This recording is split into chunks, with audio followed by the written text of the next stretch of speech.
We open on 1,000 ships that can't move. The wind has died. The sea at Aulis is flat as glass, and the army, on its way to burn Troy, is stuck on the beach, going nowhere. Days pass. The food runs low, and a feeling creeps through the camp. Someone caused this, and someone has to bleed to fix it. But who caused it, and who has to bleed? Are they the same person? Or will innocent blood be spilled to bring back the wind and hasten the Greek fleet on its way to Troy?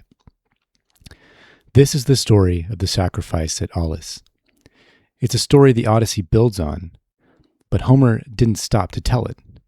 So I'll tell you now. The man who commands those ships, Agamemnon, is going to win his war with Troy. He will return home triumphant, walk through his own front door, and get stabbed to death by his own wife for his role in the tragic events at Aulis. The Odyssey is built on the cautionary tale of Agamemnon. Don't come home like him. The actions of, quote, great men in war can carry grave consequences. This is partially why Odysseus takes 10 careful years to get home. The tragedy at Aulis, the guilt, and its consequences reverberate through the Odyssey. The heaviness of this tale also has a direct effect on its telling. Accounts vary. We don't really know what exactly happened at Aulis. Is it a story of a weak man suborned by his cowardice and relenting to pressure? A hard man, committed to sacrificing that which was most precious to him to achieve his goals? A noble sacrifice, or a tragic one? What we do know is that the memory is shrouded, told and retold differently. Perhaps this is because we don't know what happened.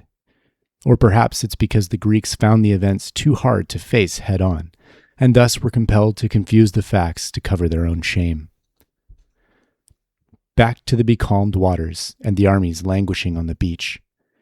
The Greeks blame a goddess, Artemis. She's the one holding the fleet in place.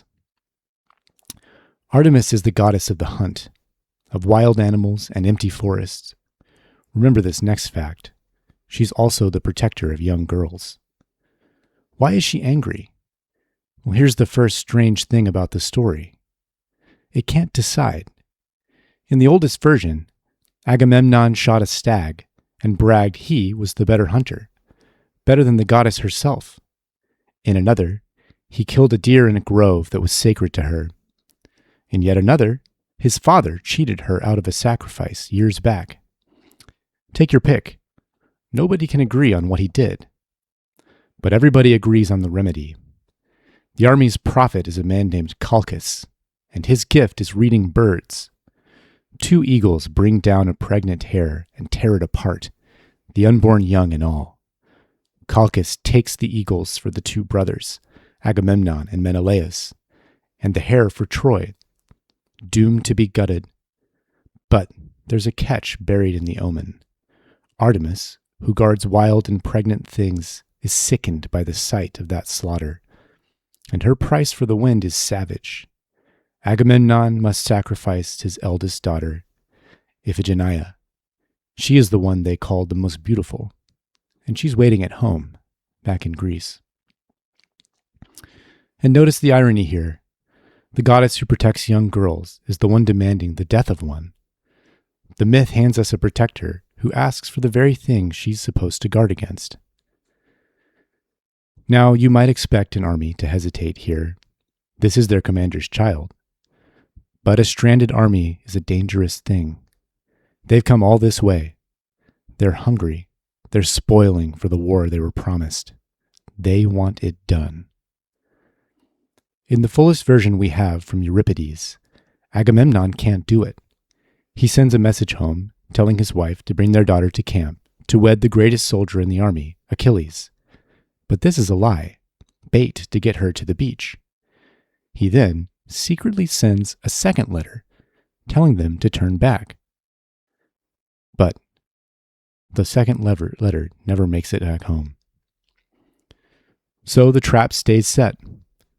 Iphigenia comes to Aulis dressed for a wedding that's really a funeral.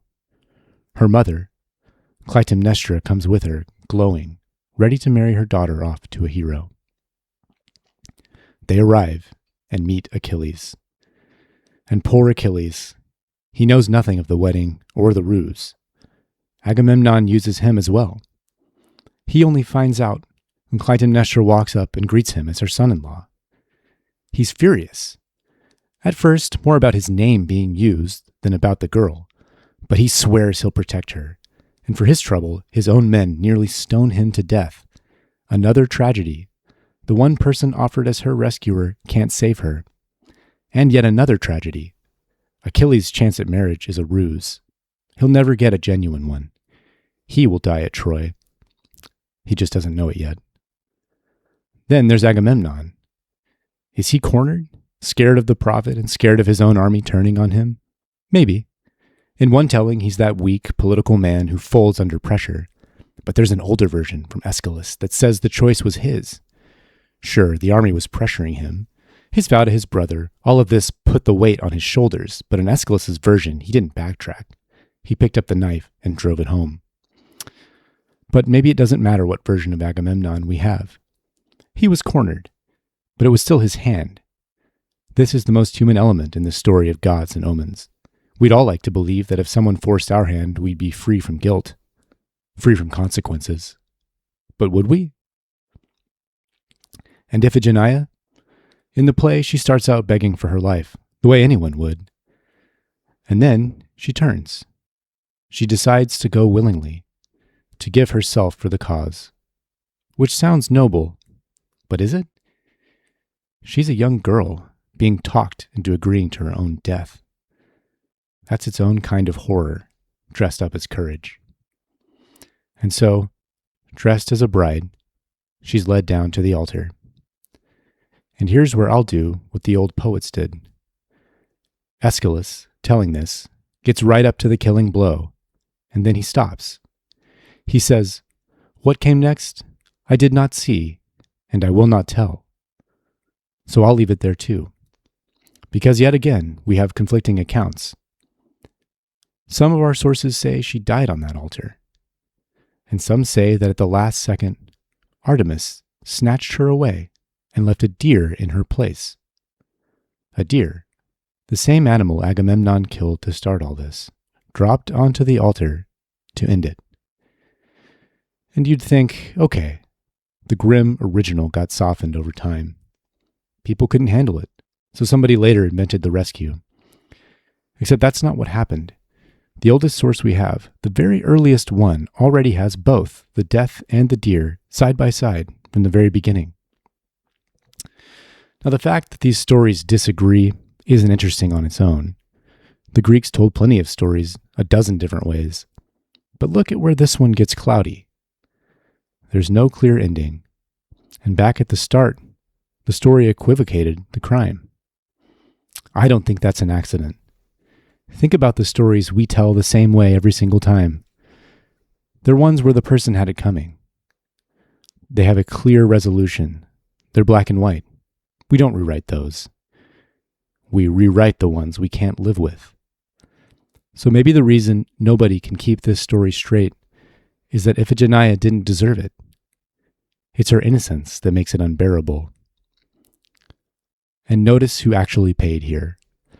Not the king agonizing over his terrible choice, at least not until later. No, the person who paid was the girl with no army and no say, spent for a war that was never hers. And notice how often it's women who get spent that way. Watch what we do with guilt. We rewrite the story over and over. The deer in this story is a culture's attempt to reconcile a horrible tragedy.